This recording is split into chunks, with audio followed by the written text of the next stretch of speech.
Hello, everybody. Welcome to the afternoon session of the very first day of the virtual Expo covering curriculums and programs for the 23-24 school year. This afternoon, if you're wondering, what have I just logged on for? This afternoon is going to be covering our student clubs. It is important that students have an opportunity to get together with other students of similar interests, similar like-mindedness, and develop a sense of community. Children need friends, and there's no better way to develop friends than through leadership, service, and like interests. So first up is going to be our NJHS presenter for the day, and that is going to be Lauren Williams. All right, good afternoon. So the National Honor Society and the National Junior Honor Society are now a part of the Family Engagement Department. All right, so the National Honor Society chapter of EPIC is chartered and affiliated with the National chapter as well. This is just our pledge. Our advisor is Sunny Swopes. I am the administrative advisor, and NHS is for grades 10 through 12th. Next semester, we will have 2 new NHS advisors, so be on the lookout for that.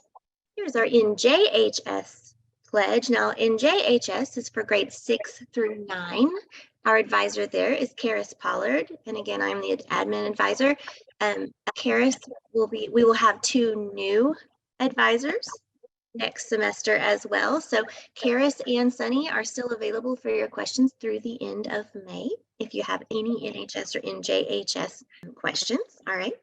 Okay, so these are the big questions that people ask a lot. Membership is open to students who meet the required standards in 4 areas of evaluation: scholarship, leadership, service, and character. Standards for selection are established by the National Office of NHS and NJHS and have been revised to meet our local chapter needs. Our GPA requirements for NJHS and NHS are 3.5 or higher. At the end, after teachers have submitted grades for the semester, we receive a report from PowerSchool of who qualifies, and then we send those invitations out via email. Students are selected to be members by a faculty council. So after a student applies, if they receive an invitation, then they apply. That application is reviewed by our faculty council, and then we choose those students that we feel best meet those 4 areas. And there is no right to membership. It is a privilege granted upon a student by the faculty of the school based upon their individual qualifications. NJHS and NHS students meet quarterly to discuss service opportunities and club updates. Now, these are virtual meetings. We partner with the Family Engagement Department throughout the year to offer virtual and in-person community service opportunities. Students complete 20 to 30 hours of service each year, and they log these on the EPIC website. We offer peer tutoring, community service field trips, and anything that the students are doing in their communities to be a servant. One of the biggest questions that we get is that our student has been inducted to NJHS or NHS and we're not receiving communication. So if you are not receiving the emails or the reminder texts, please email NJHS at EPIC Charter Schools or NHS, depending on which one that you are in, with your student's email and your email, because we want to get that information to you. Also check out our Facebook page. Up next, middle school and high school JUCO. All right. I'm Amber Parks. I am one of the advisors for Student Council. I'm over the middle school portion, and we also have on Amanda Lashley, our high school advisor, and we will be having additional advisors come on for next school year as well. So we're excited about the growth that Student Council is having. So what is Student Council? We'll start with that little piece. Basically, we are a club that's dedicated to giving students a voice. We want students to learn leadership skills and work to make EPIC an even better school. So we have two grade level bands. We have a middle school band and a high school band, and then we will also be offering regional advisors in different parts of the state so that we can have more in-person offerings for next school year. So Amanda, I'll turn it over to you to share a little bit about some of the highlights from this year and what we're looking forward to for next school year. Sure. Hi, everybody. Thanks for being here today. This is my first year as an advisor, and I think when I first met with the students, I asked what their priorities were, and their priorities were providing opportunities for connection for students, and that has been the kind of our focus this year. The Student Council has hosted game nights along with middle school, virtual and in person. The Student Council helped plan the prom. And when I say that, I mean, picked the centerpieces, got there early and decorated, had, a spreadsheet of the songs that they wanted. They have been involved in service projects. There's some pictures from game night. We do have officers, and in the left corner, that's our president, Angelina Conejo, with our superintendent, Mr. Bart Banfield. We also have a vice president and a secretary. And overall, the kids have, they've really connected. And after some of our events, we've gotten some feedback from other people at Epic that said, my Epic student left with all these new friends. And that was really the purpose of this, is for students to connect. I'm sure I'm missing some things that we have done, but it's been a very productive year. And like Amber said, our goal for next year is to provide more opportunities across the state to make it a little bit more regionalized, and also to get involved with the state student council and let them interact with some students from other schools as well.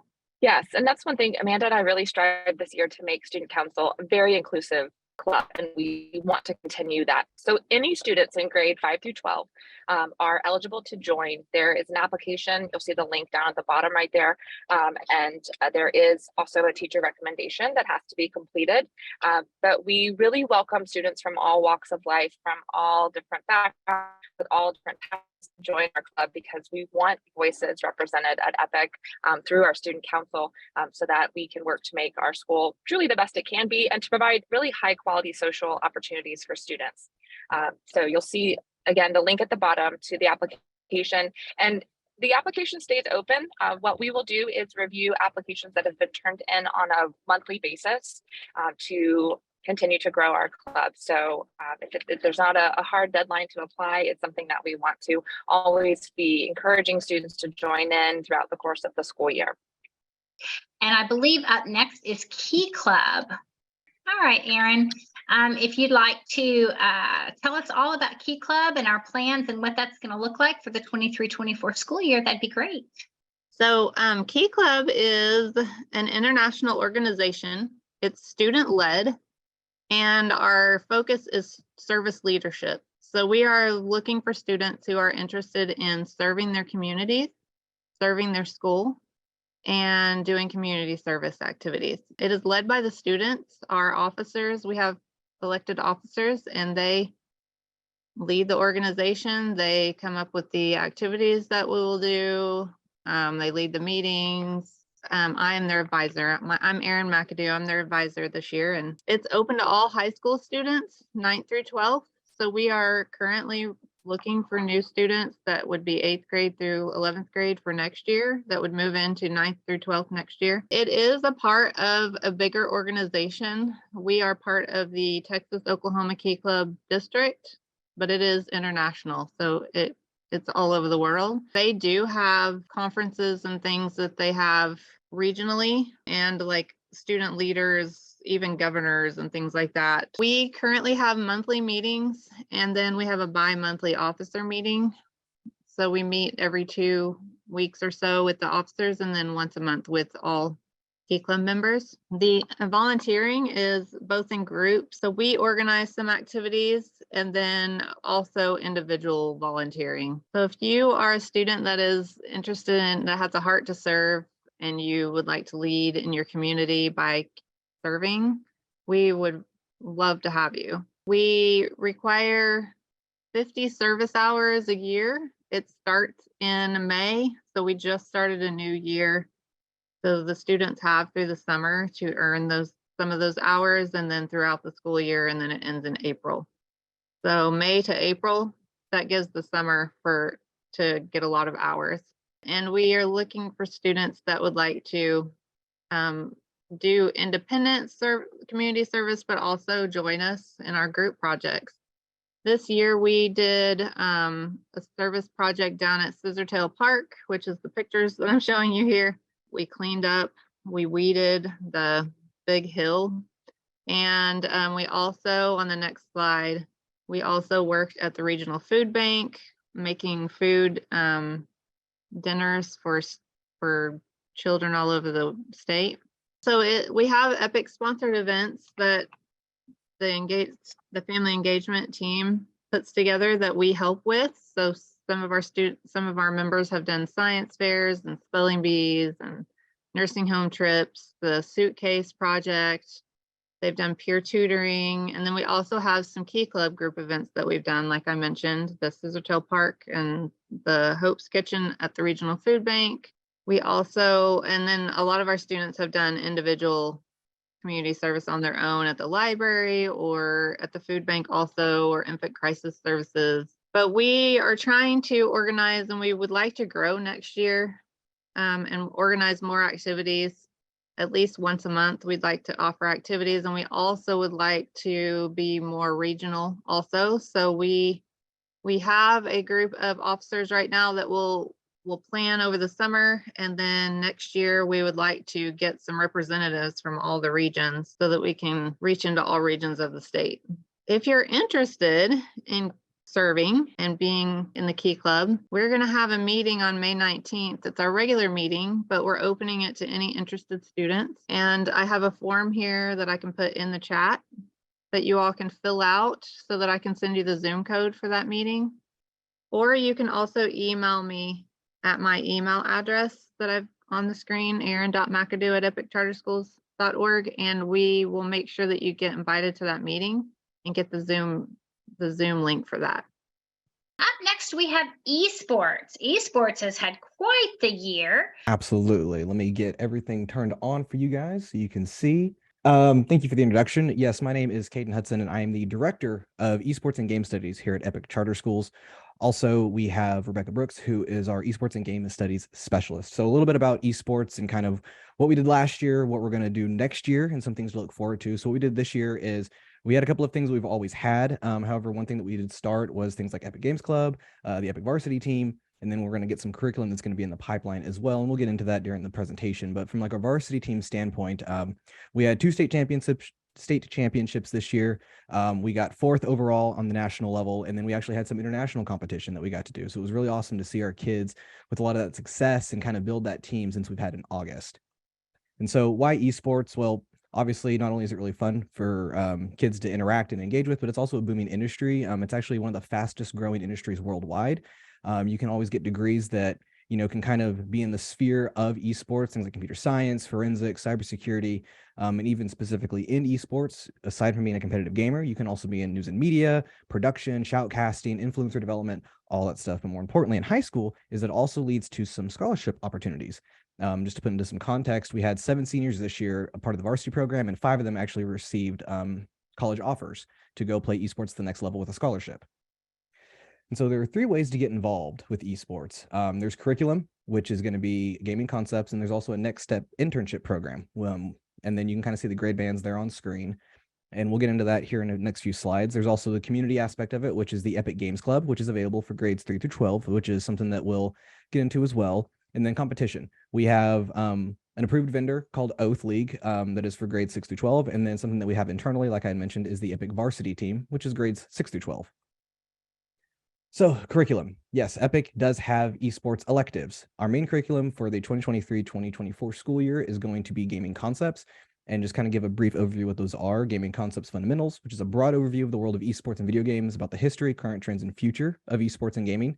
There's Interactive Media, which kind of dives even deeper into what it takes to actually, promote a video game, try to get it to sell. And so you work with things like production tools and social media to help make your game be the next big hit. And then for middle school, we have life skills through D&D, where it's essentially some life skills that you learn, but you do it through a D&D character that you create at the very beginning of the semester. And by the end of the semester, you kind of have that final challenge of a dungeon boss. And then next we have the next step internships, which you would work behind the scenes with the varsity team to put on awesome productions, whether that's something like shoutcasting or video production through our live streams when we compete, or even coming and helping us set up when Epic hosts one of our eSport LAN tournaments.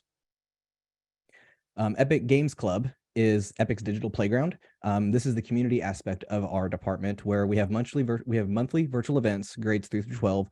Titles will rotate, but generally the ones that are mainstays are Minecraft, Chess.com, Smash Brothers, Brawlhalla, Rocket League, and Apex. And then it kind of gets you introduced to competitive gaming if that's more your style, but it also kind of offers some casual games with Minecraft Adventures and Fortnite Creative Challenges. And it really helps build relationships with other Epic gamers that are all across the state. The varsity esports teams, like I mentioned, we are state champions back-to-back for both semesters. Currently, the following titles that are played competitively are, there's a long list of them, but you can kind of see them. Halo, Rocket League, League of Legends, Valorant, Divine Knockout for the fall. And then in the spring, Fortnite, Overwatch 2, Omega Strikers, Apex Legends, and there's always more to come. As titles get more and more popular at the college level, we try to adopt them as well to give those kids that opportunity to maybe get a scholarship. This is grades 9 through 12 on the varsity team who are playing, and we are planning on introducing a middle school team during the next school year. You do have to try out for this team. It usually helps if you're in something like Games Club because that kind of puts you on our radar, or even something like Oath that is through that approved vendor. We do have daily virtual practices, and OSSAA eligibility and grade requirements do need to be met for the students. So just like baseball, football, basketball, there's some grade requirements and eligibility requirements that you have to follow. Esports is the same way. And then we have one in-person tournament a month that we play out of either in the Tulsa location or the Oklahoma City location that Epic houses.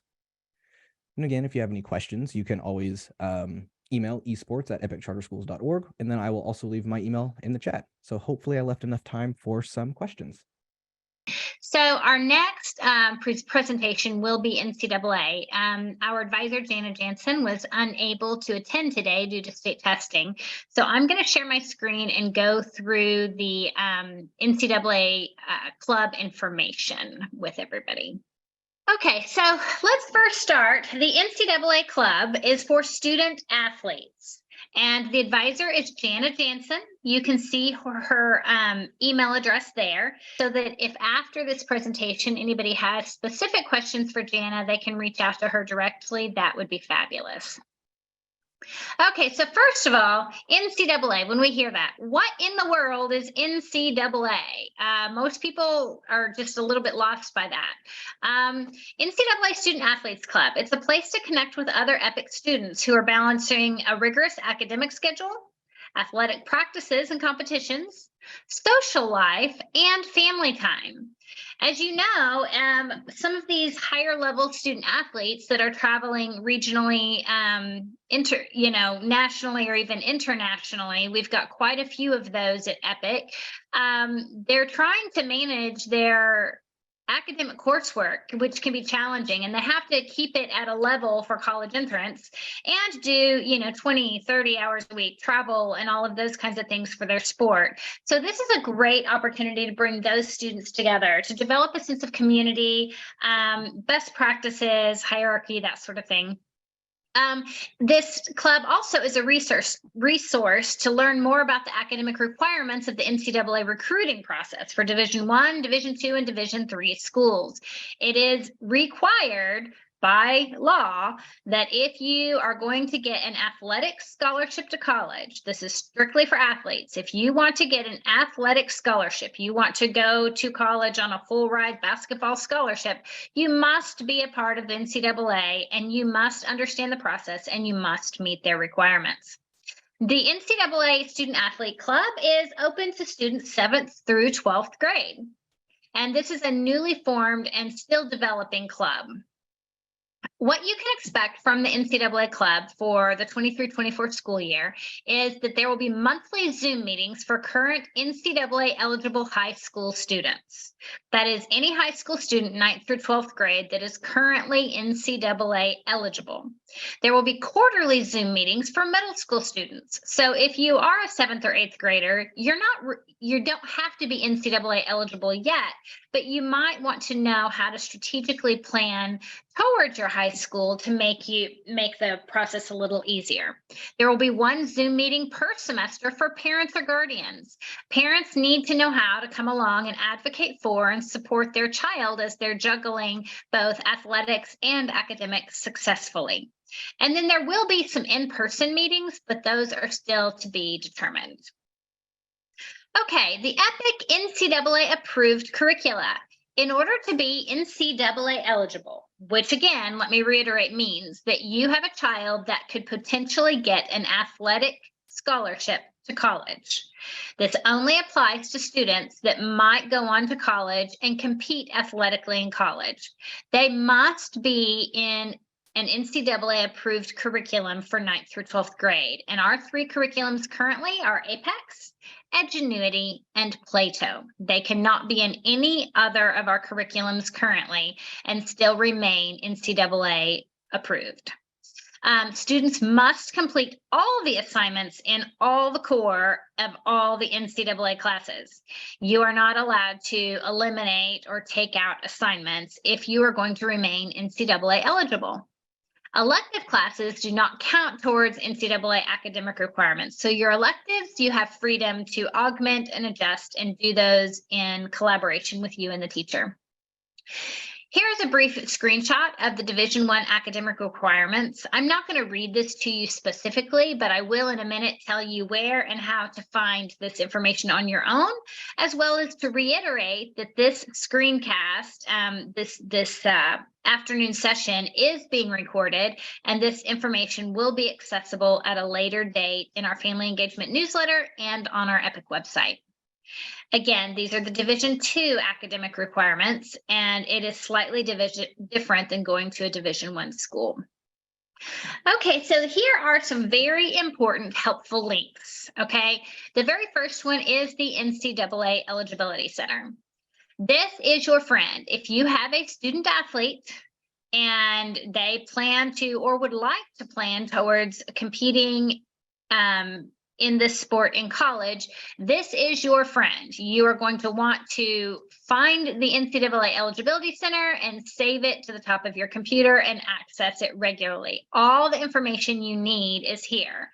How do you access all the information? Well, you can scroll down and there's some information for students here, but the most valuable piece is up here where it says high school administrators. I know I'm not a high school administrator and you're not a high school administrator, but you don't have to be. You can still click the button. So when you click the button for high school administrators, you can see up here that there's a link that says resources. When you click that resources link, see all of these blue links? This is everything you would ever need to know and then some about the NCAA, and they're broken down by categories. So it is important as a parent or even as a high school student that your parent advocates for you or you advocate for yourself, and that you're in the know as to what is expected and what is required in order to be part of the NCAA. The most important piece is down here where it says counselor resources. There is a guide for college-bound student athletes. It's the second link in this column. It says purchase, and yes, you can purchase it, but if you click on that link, you'll find that there's actually a downloadable copy that you can just download for free. So every single year, the 22-23 school year is the school year we're currently in. So it ends, they will put the new one up for the 23-24 school year sometime in the early fall, usually September or October. If you can click on the download PDF and download this guide, it will help you substantially in helping your child know the ever-changing environment of the NCAA. They have a board of directors and they make changes regularly, and you need to be on top of those changes. There's some other great links here about recruiting calendars. This is the guide to the student athletes, educational resources, and the high school portal for our school. This 372720, that is our school code. All of these links can be found in that resources tab that I just shared with you. So that's about it as far as like the NCAA is concerned. Sean is an amazing leader and taking the lead in that, but he's going to talk to us a little bit more about the military student organization or club that we will have this next year. Sean? Hi, good afternoon, guys. Sorry I'm a little bit late, having some technical difficulties getting in. So I'm really not sure what Christy just shared with you, but as I heard her say that this is a new club.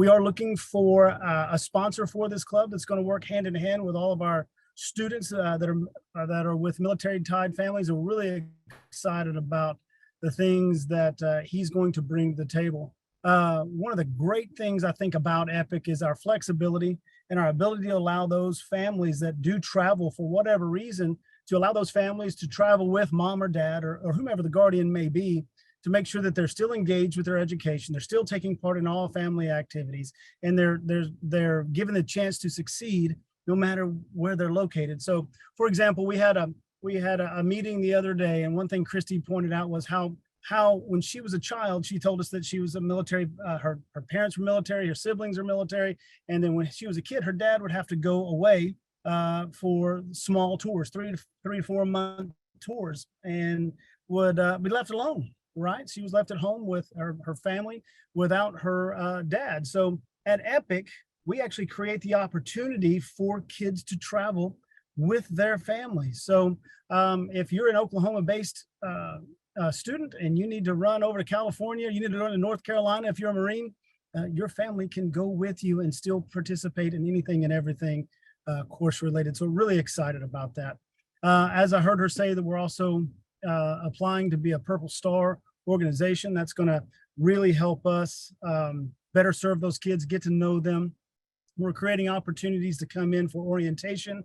So these kids that come in and go out of Epic, we can help them in those transitions to meet and exceed anything they would like to meet and exceed any of their goals. So now we have Leslie Montemeyer. I'm not sure if I'm saying that correctly. So yeah, that's so good. Okay, so she's coming to talk to us about a few more student clubs that your kiddos might be able to get involved in next year. Thanks, Jay. Don't go. Leslie Montemer, Jaho Jeff Goodos, Ejo Oge, Musko Oge. So hello, how are you? My name is Leslie Montemer, and I am the Native American Programs Coordinator for Epic Charter Schools. So if you were not aware, this is the first year that Epic was granted a Title VI grant.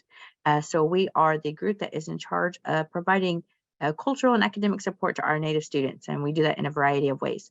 So we do have a student organization at every grade level, and we will be continuing these classes, if not building on a little bit more of them next year. So for this first one, we had a Warrior Book Club. Miss Jessica Thompson had a weekly read aloud group for pre-K through second grade. So one day of the week, she would meet with pre-K and kindergarten, and then the next day she would meet with first and second grade students. And she brought to them a book that was about Native people or by an Indigenous author. And they had great book discussions. And she is really good about incorporating ELA review skills with those. And then each student that participated was able to receive a book at the end of the school year as well. So she's hoping to start that again next year and then build on it with a few more opportunities and meetups. For third and fourth grade, we do have a Native American club. We talk about general tribal knowledge of all Oklahoma tribes, where they originated, the types of shelters or homes that they built, their traditional clothing, regalia, and some language. And then we always try to hit on a few notable natives that belong to those tribes. We do have these open to any students, but we just try to have a priority for some Native students in case they want to know more about their culture. We do have a junior NASTO group. This is for 5th through 8th grade. And this is a mashup between our 3rd and 4th grade club that talks about tribal knowledge. And then we're trying to get them ready for our NASTO group in high school. It was kind of like a student council type format with an Indigenous perspective. And so they have lunchtime meetups, and it's just a good way for them to meet other Native Epic students. And then in NASTO, this shifts more to a student-led organization. And they have come up with some great ideas and projects from our high school group. So for instance, last year, our Native American students that met in NASTO, they said that they wanted a course or a class that helped them deal with self-care, testing and anxiety, especially in the springtime when it gets overwhelming for students. And so because of those efforts, we created a course that I'll go over in just a minute. One of the other organizations that we have, and this is at 2 different levels, is our Indigenous Endeavor. So we do have a STEM organization, and they try to create field trips or events just to foster that passion that students already have. If it's more in a novice or little experience level, kind of where I'm at now. And then we also have a higher level, which is the NASIV competition. So for students who are already doing their own research or doing more advanced work in the high school level, we do have sponsors who can help them curate and build projects to submit them into a competition. Just a second. So one of the other organizations that we have is that wellness course that I was talking about. This course focuses on social emotional wellness, and we had it for middle school and high school students. And so this year, Ryan Fowler, who is our outreach specialist, he created a curriculum that helped with citizenship in the digital age, talked about self-care and wellness, and then they also talked about other heavy topics that students may encounter just in their daily lives. And so he brought on really good strategies and methods for them to navigate those while they're dealing with academic challenges, and provided some resources so if they need more help outside of that. So that is something that we hope to open to middle school and high school students again next year. And then we also had a Creek and Seminole language class that we opened to high school students for next year. Within our MPS department, we also have Hispanic student organizations, and they meet at some of the VLCs and virtually with Luis. And then we also have our LGBTQ+ groups that meet each week. And then we have so many students are involved in that Jessica Ponder does offer 2 different times for those meetings, so that if one time doesn't work for you, there's another time that you can also meet up with as well. So we have gone through all of our clubs and programmings for the 23-24 school year today. It has been a whirlwind of information, but please keep in mind, for those of you that joined us this morning, and then again this afternoon, we have covered a great deal of information, and it can be a little mind-boggling, but don't worry, because all of these are being recorded and they will be posted in our family engagement newsletter, which comes out twice per month, and also on the EPIC website. So you can go back and review some of these details at a later date. I hope you guys appreciate that we got out about 25 minutes early today. Thank you for your time. We are here to help you. So as questions come through, just feel free to email us and be on the lookout for these recordings so that you can go back and reference them at a later date. Thank you for coming.